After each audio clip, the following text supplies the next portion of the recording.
និយាយរួមទៅខ្ញុំដាច់ចិត្តស្រឡាញ់មួយស្រីណាម្នាក់ខ្ញុំមិនដែលគិតថាស្ដាយក្រោយម្ដងណាទោះទៅមុខវាត្រូវឈឺចាប់ប្រពន្ធណាក៏ដោយគឺខ្ញុំត្រូវទៅដែរព្រោះចិត្តខ្ញុំវាស្រឡាញ់ហើយតែការស្រឡាញ់របស់ខ្ញុំគ្មានណាមើលឃើញទោះខ្ញុំធ្វើល្អ100 ដង 10000 ដងក៏គ្មានណាមើលឃើញនៃការស្រឡាញ់របស់ខ្ញុំដែរព្រោះខ្ញុំជាកូនអ្នកក្រមានចិត្តស្មោះ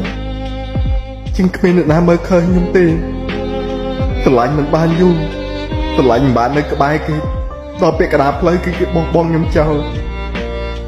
ហេតុអ្វីខ្ញុំកើតជាតិនេះគឺអភ័ព្វមិនទាន់តែរកមនុស្សស្រីដែលយល់ចិត្តខ្ញុំស្រឡាញ់ខ្ញុំជាខ្ញុំហេតុអ្វីខ្ញុំរកអត់បានឬក៏កម្មមួយនឹងគឺត្រូវតម្រូវឲ្យខ្ញុំនៅម្នាក់ឯងរហូតឬក៏ត្រូវនៅឲ្យខ្ញុំនៅឯកាម្នាក់ឯងរហូតខ្ញុំអត់ល្អត្រង់ណាជួយប្រាប់ខ្ញុំខ្លះមើលឲ្យខ្ញុំបានដឹងថាខ្ញុំអាក្រក់ត្រង់ណាខ្លះអត់ល្អត្រង់ណាខ្លះបើរឿងក្រខ្ញុំដឹងថាខ្ញុំក្រ